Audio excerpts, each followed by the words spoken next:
Ladies and gentlemen, dear all, it's a great pleasure for me to be here this morning. It's a great pleasure as well for Banque de France to be among the proud patrons of this conference this morning.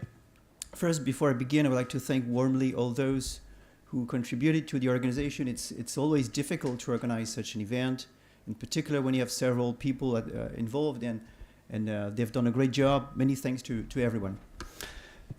So as you may know, on Tuesday, the governor of Banque de France, Villeroy de Galhau, made an announcement at the One Planet Summit.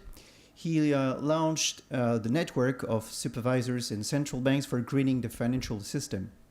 It's a network that will bring together 8 central banks and supervisors from all over the world. From Asia, we have the People Bank of China, we have Singapore. From America, we have the Banco de Mexico. And from Europe as well, we have DNB, Bank of England, Deutsche Bundesbank, the Swedish FSA, and of course Banque de France and ACPR. And this network is going to work on 2 aspects, in 2 directions. First, on the risk aspect, to see how the financial sector is well equipped or not to face its exposure to climate-related risks. And second, on the right incentives that should be done to scale up green finance.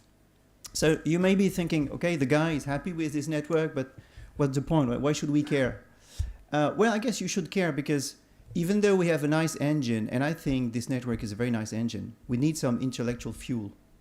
And that's why, typically, to be clear, we need to have more analytical support and academic support to make sure that we can move forward. As you all know, even though things are progressing, there's many issues to be further investigated from the academia, for example, in the area of risks, and in particular the macro financial aspects of risks. In terms of incentives, there are also many further things to be done to make sure that we have the right incentives. In our views, you have good incentives and less good incentives, but in order for us to move from words to figures and to develop some policy recommendations, we need to have more analytical clarity and academic support. And for that reason, I really believe that it's important that we work all together and to make sure that we can contribute and feed it, and to a certain extent, feed this network with the academic input.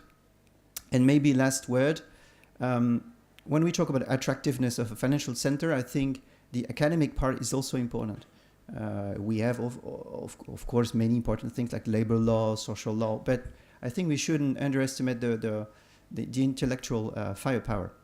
And to me, this conference today is one example of that. So I won't be long because I think we're running late. So I'm very happy to be here. I wish you all a fruitful conference. And I would like to call Jean-Michel Béaco from Institut Louis Bachelier.